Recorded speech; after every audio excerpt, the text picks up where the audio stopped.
Hello दोस्तों, स्वागत है आपका एक बार फिर से हमारी प्राइस एक्शन की सीरीज़ की एपिसोड नंबर 4 में। तो इस एपिसोड के अंदर हम डिस्कस करने जा रहे हैं कैंडल्स के बारे में। इस एपिसोड को देखने से पहले मैं उम्मीद करता हूँ कि आपने इससे पहले की 3 एपिसोड्स को अच्छे से देख लिया होगा और उसके अंदर जो भी इम्पोर्टेंट चीज़ें हैं उनके नोट्स बना लिए होंगे। हमारा ये वाला एपिसोड बहुत ही ज़्यादा इम्पोर्टेंट होने वाला है क्योंकि इसके अंदर हम एक्सप्लोर करने वाले हैं कि चार्ट्स बनते कैसे हैं और कैंडल्स की उनके अंदर क्या रोल्स होता है और कौन-सी कैंडल का क्या मतलब रहता है। तो चलिए शुरू करते हैं। तो सबसे पहले मैंने अपनी स्क्रीन के ऊपर ये जो चार्ट खोला है, ये टाटा स्टील का चार्ट खोला है और मैं इसके लिए ट्रेडिंग व्यू वेबसाइट का यूज़ कर रहा हूँ। अब इस चार्ट के अंदर देखिए यहाँ पे टाइम फ्रेम जो हमने लास्ट टाइम डिस्कस किया था, ये 5 मिनट का टाइम फ्रेम है। 5 मिनट के टाइम फ्रेम का मतलब होता है कि ये इसके अंदर इसको मैं ज़ूम कर रहा हूँ, तो ये जो हमें ग्रीन और रेड जो दिख रहा है, इसको हम बोलते हैं कैंडल। ये हमारी क्या है? कैंडल। तो एक कैंडल का जो टाइम है बनने का, वो है हमारा यहाँ पे 5 मिनट का। यानी कि पहली कैंडल को अगर हम देखें तो ये जैसे आज का है मार्केट आज कितने बजे ओपन हुई 9:15 पे ओपन हुई। तो ये पहली कैंडल जो है वो 9:15 से लेकर के 9:20 की ये कैंडल है। तो इन्हीं कैंडल्स को मिला करके चार्ट बनता जाता है। ठीक है। तो अब सबसे इम्पोर्टेंट जो लास्ट टाइम मैंने आपको बताया था कि आपने चार्ट्स को एनालाइज करना है कि उस चार्ट के अंदर हो क्या रहा है, प्राइस में क्या चेंजेस आ रहे हैं, कहाँ से प्राइस ऊपर जा रहा है, कहाँ से नीचे जा रहा है। तो चलिए इसके अंदर हम एक एग्जांपल से शुरू करते हैं। यहाँ पे इस चार्ट को देखिए, प्राइस क्या है ऊपर से जो है वो धीरे-धीरे नीचे आ रहा है।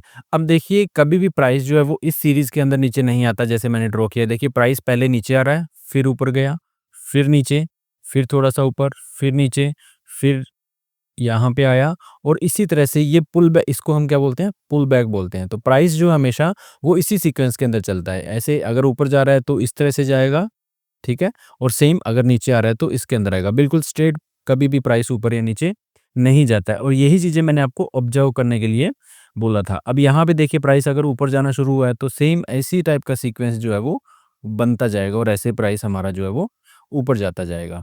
ठीक है? तो ये एक इम्पोर्टेंट चीज़ थी जो आपने ऑब्ज़र्व करनी थी लास्ट टाइम जो मैंने आपको बताया था उसके अंदर चार्ट्स के अंदर। अब इसके अंदर दूसरी चीज़ जो हम देखेंगे, वो हम देखेंगे कि प्राइस जो है वो किसी भी स्पेसिफिक पॉइंट पे आने के बाद में देखिए यहाँ पे आया, फिर ऊपर गया और फिर ये इसी एरिया के अंदर दोबारा से आया है, ठीक है? और यहीं से प्राइस जो है वो ऊपर चला गया। उसके बाद में यहाँ पे आया, एक इस प्राइस पॉइंट के अंदर यहाँ पे था, ऊपर गया और फिर यहाँ पे दोबारा से आया और फिर यहीं से ऊपर चला गया। इट मीन्स कि हो क्या रहा है इस चीज़ के अंदर? देखिए, मार्केट के अंदर सिर्फ 2 ही लोग होते हैं, एक बायर होता है और एक सेलर होता है। पहला कौन होता है? बायर, यानी कि जो स्टॉक को बाय कर रहा है, ठीक है? दूसरा कौन होता है? सेलर, जो स्टॉक को सेल कर रहा है। इन 2 लोगों के अलावा तीसरा कोई नहीं होता। ये जो लोगों की जो एक्टिविटी है, जिस रेट पे सेल हो रहा है, जिस रेट पे बाय हो रहा है, उन्हीं एक्टिविटीज़ को हमारी ये जो कैंडल्स हैं, वो सारा का सारा शो करती हैं कि हो क्या रहा है मार्केट के अंदर। बायर अगर ज़्यादा स्ट्रॉन्ग है, तो प्राइस जो है हमारा वो ऊपर जाएगा। बायर स्ट्रॉन्ग का मतलब है कि जो बायर है, वो किसी भी प्राइस के ऊपर किसी भी स्टॉक को लेने के लिए तैयार है, इसलिए वो खरीदते जा रहे हैं और जो सेलर हैं, वो ऊपर के भाव के अंदर बेचते जा रहे हैं। सेम सेलर होता है, अगर सेलर स्ट्रॉन्ग होगा, तो प्राइस जो है वो क्या है, वो नीचे आता जाएगा। ठीक है? तो मार्केट के अंदर हमने यही देखना है कि बायर स्ट्रॉन्ग है या सेलर स्ट्रॉन्ग है। जब सेलर स्ट्रॉन्ग होंगे तो प्राइस नीचे आएगा, बायर स्ट्रॉन्ग होंगे तो प्राइस ऊपर जाएगा। अब कैंडल्स हमें क्या करती हैं, कैंडल्स जो है और चार्ट जो है, ये दोनों मिलके हमें फुटप्रिंट्स दिखाते हैं। फुटप्रिंट्स यानी कि हमें सिग्नल देते हैं। इनसे हम अंदाज़ा लगाते हैं कि प्राइस जो है वो ऊपर जा रहा है या नीचे जा रहा है, यानी कि बायर स्ट्रॉन्ग है या सेलर स्ट्रॉन्ग है। सेम चीज़ कैंडल हमें बताएगी। और नेक्स्ट चीज़ हमारे पास में आती है कि कैंडल बनती कैसे है। तो चार्ट का हमारा ये रोल था इतना, अभी इसके अंदर बहुत सारी चीज़ें हैं जो हमें सीखने वाली हैं, बट हम उससे पहले आ जाते हैं हमारी कैंडल्स के ऊपर कि ये कैंडल जो है वो बनती कैसे है। अब मान लीजिए हम एक एग्जांपल ले रहे हैं कि मार्केट जो है हमारी वो 9:15 पे ओपन होती है, ठीक है? तो हमारी पहली कैंडल जो बनेगी वो किस टाइम से शुरू होगी? 9:15। यहाँ पे हमारी क्या हो रहा है, हमारी मार्केट जो है वो ओपन हो रही है, ठीक है? उसके बाद में 9:16, 17, 18, 19 और 20, यानी कि अगर हमारी 5 मिनट की कैंडल बन रही है, तो वो कैंडल हमें क्या दिखाएगी कि 9:15 से लेकर के 9:20 तक प्राइस के अंदर क्या मूवमेंट हुई है, उसको वो कैंडल हमारी जो है वो शो करेगी। तो 9:15 पे तो हमारी कैंडल क्या हुई थी? शुरू हुई थी और 9:20 पे हमारी कैंडल क्या हो गई है, क्लोज हो गई है, यानी कि कैंडल जो है हमारी वो बंद हो गई है इस टाइम के ऊपर। ठीक है, अब इस बीच के टाइम के अंदर प्राइस जो है वो कहीं पर भी जाता रहेगा, वो सारा हमें कैंडल के अंदर दिखेगा। अब देखिए इस टाइम के अंदर प्राइस क्या होगा, मान लीजिए हमारा 9:15 पे कैंडल का प्राइस जो था वो ओपन हुआ था, यहाँ से हम लेके चलते हैं, ये था हमारा 100 रुपीज़ के ऊपर, यहाँ पे ये ओपन हुआ।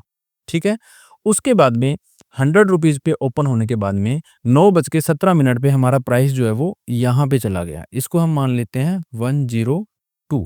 ठीक है, 102 रुपये पे चला गया। उसके बाद में 9:19 तक हमारा जो प्राइस है वो आ गया था यहाँ पर, इसको हम मान लेते हैं 98 रुपीज़।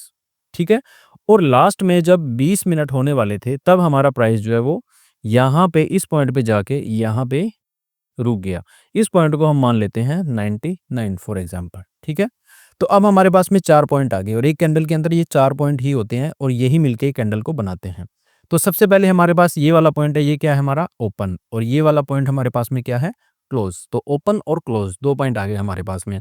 अब हम क्या करेंगे, ओपन और क्लोज वाले जो पॉइंट होंगे उनको हम ऐसे करके एक बॉडी बना देंगे। ठीक है, एक बॉक्स बना देंगे।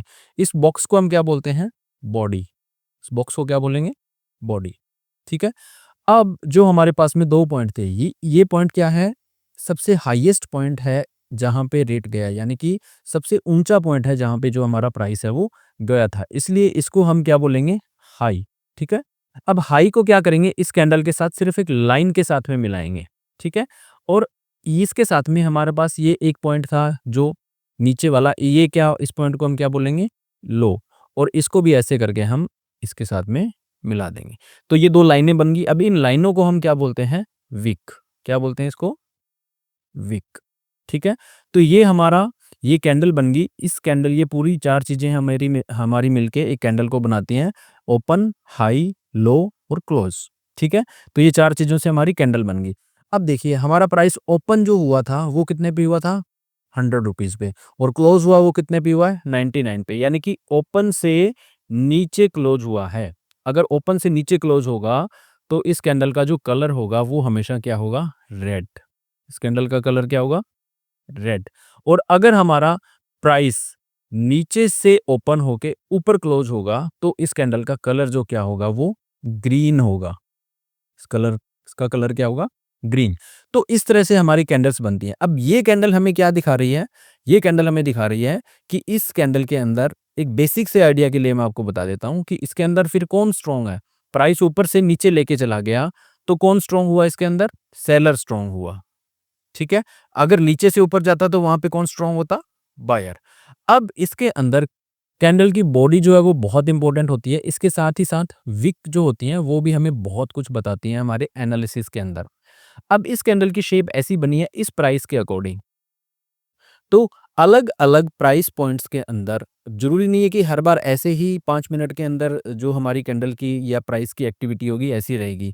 कुछ पॉइंट्स आएँगे जिसके अंदर अलग टाइप की एक्टिविटी होगी, ठीक है? यानी कि जैसे प्राइस यहाँ पे ओपन हुआ, इसके बाद में वो नीचे गया ही नहीं है, सिर्फ़ ऊपर-ऊपर ही चलता गया।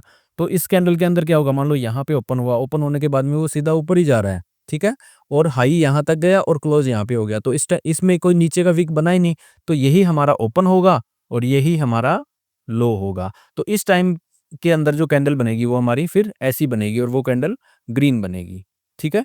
तो इस तरह से हम अलग-अलग कैंडल्स की शेप को देखते हैं। अब इन शेप्स को देख के ही हम समझ सकते हैं कि इसके अंदर बायर स्ट्रॉन्ग है या सेलर स्ट्रॉन्ग है। अगर बड़ी विक बनती है तो उससे हमें पता लगेगा कि जो बायर हैं वो प्राइस को ऊपर लेके जा रहे थे पर सेलर जो है वो उसको वापसी से नीचे ले आए। अगर ये विक ऊपर की साइड बनती है तो कैंडल के ऊपर विक बन रही है बड़ी, नीचे कैंडल के विक बन रही है बड़ी। इन सारी चीज़ों को हम एनालाइज़ करते हैं और तभी हमें कैंडल का समझ में आता है और उस कैंडल के अकॉर्डिंग हमें पता लगता है कि बायर स्ट्रॉन्ग है या सेलर स्ट्रॉन्ग है, ठीक है? अब इन कैंडल्स तो बहुत टाइप की बनती हैं जैसे जैसे आप इस चार्ट में देख पा रहे हो। अब ये कैंडल पहले वाली कैंडल है, ये बिल्कुल ग्रीन कैंडल बनी है, ठीक है? अब बिल्कुल ग्रीन कैंडल बनी है, इसका मतलब क्या हुआ कि जो हमारा प्राइस है वो बिल्कुल यहाँ से शुरू हुआ था इसके बॉटम से, ठीक है? यहाँ से, और इसमें बायर स्ट्रॉन्ग थे इसलिए वो प्राइस को ऊपर लेके चले गए और इसकी बहुत ही बड़ी विक भी बनी है, ठीक है? इसके साथ में नेक्स्ट वाली कैंडल ये रेड बनी है, इसके ऊपर देखिए छोटी-सी विक है, ठीक है? अब यहाँ पे देखिए, ये वाली कैंडल ये बहुत इंपॉर्टेंट कैंडल होती है और इसकी शेप देखिए बिल्कुल अलग शेप है। तो ये शेप्स को बेसिकली हम कैंडल की शेप के अकॉर्डिंग हम उस कैंडल से पता कर सकते हैं, देख के पता कर सकते हैं कि उसमें बायर स्ट्रॉन्ग है या सेलर स्ट्रॉन्ग है और आगे मार्केट कहाँ जाने वाली है, इसका कुछ हद तक हम प्रेडिक्ट कर सकते हैं। पर इन कैंडल्स के कुछ नेम भी होते हैं, ठीक है? क्योंकि बहुत सारे टाइप की कैंडल्स बनती हैं, बहुत सारी शेप बनती है, तो उनको शेप के अकॉर्डिंग उनके नेम्स दिए होते हैं। तो हम इन कैंडल्स को नाम से जानेंगे। आपने कभी सुना होगा कि हैमर बन गई या फिर डोजी कैंडल बन गई, ठीक है? या फिर कोई भी इनसाइड बार बन गई। तो इन कैंडल्स के नेम्स के बारे में हम अपनी अगली वीडियो के अंदर देखेंगे कि कौन-सी कैंडल है, उसका मीनिंग क्या होता है और उसको वो नाम क्यों दिया गया है, ठीक है? तो अब इस कैंडल के अंदर अगर हम देखते हैं तो प्राइस क्या हुआ, यहाँ पे ओपन हुआ था, बिल्कुल ऊपर चला गया, पर यहाँ पे जो सेलर है वो इतने ज़्यादा स्ट्रॉन्ग थे कि वो उसको नीचे तक ले आए बिल्कुल, ठीक है? और यहीं पे ये क्लोज़ हो गया, यानी जहाँ पे ओपन हुआ उससे नीचे क्लोज़ हो गया। तो एक तो ये हमें पता लग गया कि यहाँ पे जो सेलर है वो बहुत स्ट्रॉन्ग है। दूसरा विक से हमें पता लग रहा है कि सेलर कितने ज़्यादा स्ट्रॉन्ग है कि इतना प्राइस ऊपर गया, यानी कि बायर उस प्राइस को ऊपर लेके गए पर सेलर उसको वापसी से नीचे ले आए। अब देखिए ये कैंडल यहाँ पे बनने के बाद में प्राइस जो है वो बिल्कुल नीचे जाता चला गया। तो यही चीज़ें हैं जिनसे हमें पता लगता है कि मार्केट के अंदर हो क्या रहा है। ये कैंडल्स हमें मिलके छोटे-छोटे हमें साइन देती है जिससे हम अपनी ट्रेड को प्लान कर सकते हैं कि हमें बाय साइड में जाना है या सेल साइड में जाना है। तो ये था हमारी प्राइस एक्शन की सीरीज़ का चौथा वीडियो। इसके अंदर हमने कैंडल्स और चार्ट्स के बारे में और ज़्यादा अच्छे से एक्सप्लोर किया। अब आपका होमवर्क है कि आप इन कैंडल्स की डिफरेंट शेप्स को देखिए, रेड कौन-सी बनी है, ग्रीन कौन-सी बनी है, जो चार्ट्स के अंदर जो मैंने आपको समझाया है, उन चीज़ों को आपने ऑब्जर्व करना है। ठीक है? और मेक श्योर कि you have subscribe the channel and share the video with your friends so that वो भी अपनी ट्रेडिंग जर्नी के अंदर इससे वो ज़्यादा से ज़्यादा हेल्प ले सकें। तो मिलते हैं जल्दी एक नेक्स्ट वीडियो के अंदर, till then take care, good bye.